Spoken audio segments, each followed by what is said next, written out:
Hi guys, this is Rosie B and welcome back to my YouTube channel. On today's video guys, I'm going to share with you my experience on how I get my work visa approved from inside Canada. Meaning, I applied my work visa while I was inside Canada holding a different visa. So my original visa guys when I went to Canada is I am a tourist in Canada when I applied for my work visa. So if you will ask me if it is possible to apply for work permit or a work visa while you are inside Canada as a tourist, my answer is yes, it is possible, but you have to watch this entire video guys so that you'll understand the rest of applying a work visa from inside Canada. So before you decide, before you make a decision of applying a work visa from inside Canada guys, you have to watch this entire video in order for you to understand the rest. So guys, when I went to Canada, I was tourist, and since my visa guys is tourist, so before I apply for a work permit, in a period of 1 month guys, I tour different tourist attraction in Canada because my visa is tourist. So in order for me to have enough documentation that I actually went to Canada as a tourist, is I went to different places. Like I went to Canadian Rockies, I went to Canmore, to Banff, to Jasper. I also went to Wild Rose, Alberta. I also went to other province like Saskatchewan and Saskatoon. I went to North Battleford. I went to different places, a different tourist destination in Canada in a period of one month before I applied my work visa. Because guys, when I applied my work visa, on the explanation letter that I submitted to the government of Canada, I explained to them that after I toured Canada for a period of 1 month, I fall in love Canada. I wanted to stay longer to explore more about Canada, and in order for me to finance my longer trip is to have a job, which is I wanted to legally work or have a right permit to do so. And I actually attached all of the footage that I was actually traveling. I was I was a tourist before I applied my work visa, that I actually fulfilled my original purpose why I went to Canada in the first place. So now guys, what are the documents that I submitted that I have approved work permit while I was a tourist from inside Canada? So the documents that you are going to submit guys is your English literacy exam. You must have an English literacy exam, and your score must not be below 7. So all of the 4 categories in your English literacy exam, you must have at least a score of 7. So there are 2 kinds guys. You can take CELPIP. CELPIP is a Canadian English Literacy Exam. There's also IELTS. IELTS is an international English Literacy Exam, but I took CELPIP guys because it is more cheaper, and it is just for Canadian English Literacy Exam. So it is cheaper and there are lots of schedules, and I will only took the exam in Edmonton. Unlike in IELTS, I have to take the exam in Calgary, which is 6 hours drive from where I live, while CELPIP, if I just drive 2 hours to take the exam, and then after 1 week guys, they will deliver your result to your address. So you must have that guys, English literacy exam. Your score in 4 categories will not be less than 7. And second guys is your you must have a police clearance from your country of residence, not more than 6 months, or all of the countries that you have traveled over 6 months. If you have traveled any other countries other than your countries for over 6 months, you also have provide a police certificate of that. And your next documents are your educational attainment. So in my case guys, I submitted all of my master's and my university degree, transcript of record and diploma. I also submitted my short-term courses, like I have a short-term culinary course. I also submitted my certificate in order for me to back up that I qualify for a skilled worker in Canada. Because guys, work permit from inside Canada should be a skilled worker. It should be under National Occupational Classification of Canada. And you must have, guys, a job offer from the company that you are you will be working. It is okay, guys, to apply for a job while you are on a tourist visa, but don't start working without having a what we call as a right work permit, guys. This is to protect yourself and to protect the company that you are working, because guys, when somebody will know that you are working in Canada without a right permit, you might be get deported, guys, and you will be banned to get to Canada for the rest of your life, and it will also affect your application for another visa for another country like the US. So before you start working, you should have a right permit to do so. So what are the other documents that I submitted is I have an offer of employment from the employer that wanted to hire me, because when I was interviewed, guys, I was very clear that I was on a tourist visa, but I am willing to process for whatever legal documentation for me to legally to work to Canada. So one of those is I asked him the job offer. So the job offer, guys, it looks like this. I don't know if you can see it. I just fold it, guys, because the top of this is my personal information. So it stated this, guys, the position that must be given to you must be under National Occupational Classification, which is a NOC, under NOC, guys. So the position was offered to me is retail store supervisor. So you must be in a supervisory or a managerial position in order for you to qualify as a skilled worker. Second is it should be a permanent full-time. So the job offer must be a permanent full-time, and the salary, guys, must be above minimum from the province where you work from. So I work in Alberta. The minimum salary there is 15. So the company offered me like 18.23 per hour, because that's the supervisory rate. So your rate must be over the job offer, the rate must be over the minimum of the province. And then your hours of work, guys, since it is a permanent full-time, should be at least 35 hours per week. And it's also state the job responsibility that you will work in your job offer. So this is what I asked, guys, to the employer that hired me in order for me to apply for a work permit. Luckily, guys, that the company that I applied with has already a LMIA. So what is an LMIA, guys? LMIA is labor market impact assessment.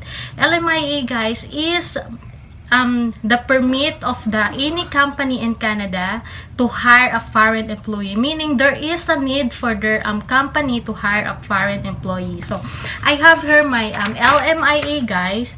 So good thing that the company that I work for, that's already an approved LMIA, meaning they already seek for a foreign employee, that they already apply for an permit in the government that they need to hire a foreign employee to work in their company. So good thing that they already have a foreign an approved LMIA, which is very important for me to get approved my work visa. So they also give me a copy of the LMIA for me to submit to the government, including my other documents. Other documents also that I submitted, guys, is my employment certificate from my previous job. Your employment certificate, guys, when you are going to submit your employment certificate, it should have job description, like what are your previous responsibility in your previous job, because guys, most probably your when you are going to ask for a certificate of employment from your previous company, don't just ask the one that just like a regular employment certificate. You should state that they have to put a job description of your work from your previous job, because that's what I did, guys, for you to prove that you have the capacity to do this task, like to do the job that being offered to you, that you have the skill, because guys, you are under a skilled worker, so you must have the qualifications of a skilled worker in order for you to get approved. And you also have to provide, guys, your medical exam from approved medical institution in Canada. So I had my medical exam in North Battleford Hospital. And after you have all of this documentation, guys, you have to submit this online, because I submitted mine online, and they send my application to uh, Canadian Embassy in New York, because, guys, they have to send it outside Canada, because it should be, the application should be from outside Canada. So it might be, you have to choose whether they have to send it into the Philippines, they have to send it into other embassy where your country of residence. But since I'm already in Canada, so I just choose the Embassy of New York to review my papers. So after 3 weeks, guys, since I submitted my application, I received an email from Canadian Embassy to where I wanted to have my my work visa issued. So I choose, guys, I choose my visa issued to be on the border, because it's either in your country of residence. So if you are from the Philippines, you have to go back to the Philippines if you want your work visa to be issued in the Philippines, or any country where you have a right visa.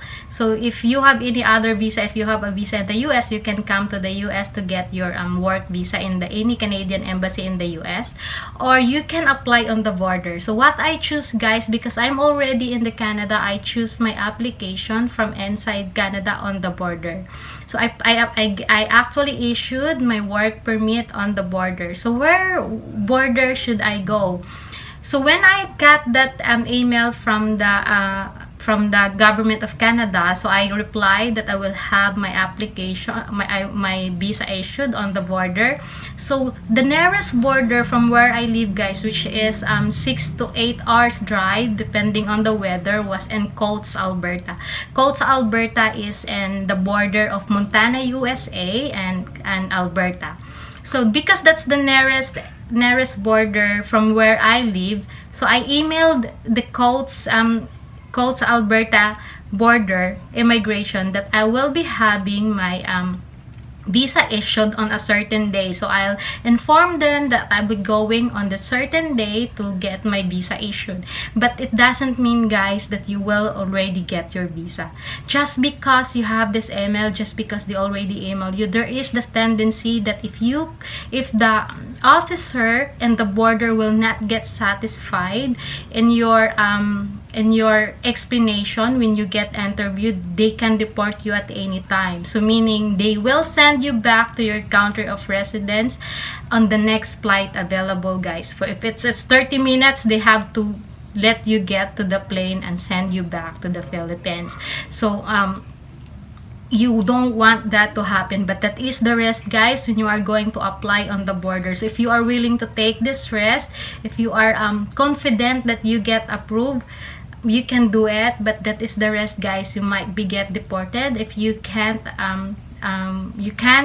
prove to the officer that you are actually capable, that your application is not a scam, or not you are truthful in your application.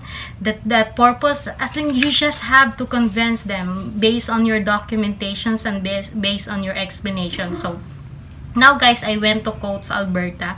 I was actually when I get there, guys, so I have to go out, because you have to go out to the border, so that when you go back, that's when you will be issued a visa. So you need to be your passport stamp that you already go out to Canada. So I have to drive. I get my passport stamp that I go out in Canada. Then I went to the next border, which is in Montana, USA. But, guys, they let me turn around because I don't have a US visa. So they can't let me into the US. So I'll just turn around. I don't know what they call that, but you just have to turn around. It's just like 1 mile away from the next border, from the Canadian border. So I just turn around. I just drive back, and then I again went to the immigration border in Coates, Alberta, and when I handed my passport to the immigration officer, I was so scared. I was trembling because they asked me to go to the holding area. So I was in the holding area, guys. I was interviewed. I was interviewed, guys, by the officer, and I was actually hold for like an hour or more, because they interviewed me, and then but before I went to Coates, Alberta, guys, for my interview to the immigration, I already informed my employer that that will be the day that I will be going to the border, that I will be going to the immigration, because they might call the employer. So they already know that anytime the Canadian officer might call them. So I was already there, guys. I was hold for a while, and then the officer was so strict, guys. Like, I don't know, I was trembling. I started to get nervous if I get approved or what. I said that, oh my god, I might be going back to the Philippines, I might be deported. So I wait there, guys, for about an hour, and they actually called the employer, because my employer told me that the immigration officer called them to confirm that they have this incoming employee by my name. So now, guys, so after waiting for about an hour, the officer called me, Miss Acosta. Like, I was like approaching to the window, guys. I was really trembling, and then when I see the officer smile at me, stating, and then the officer told me, he handed me back my passport, and he said, "Welcome to Canada." I almost hugged the officer. Like, I was like, I don't know, because I don't know if I could get approved. I might get deported or what, because my original visa was tourist. But I just take the rest, guys, because I am already there. I take the rest that I just believe, I just prayed so hard that I might be go it through. So when I get my visa back, when I get my passport back, and when I open my passport with my visa on it, I was so glad, I was so happy. So I work in Canada, guys, under local market impact assessment as a skilled worker. So I got my work visa approved from Inside Canada. So before you applied, guys, your work visa from Inside Canada, you have to read or go to the government site. I will post there the government site, so that you will be updated for the new rules, because they might have a new rules that is not applicable during the time that I applied my work permit. So hopefully, guys, this will help in your decision in applying your work visa from Inside Canada. Thank you for watching, and see you on my next video.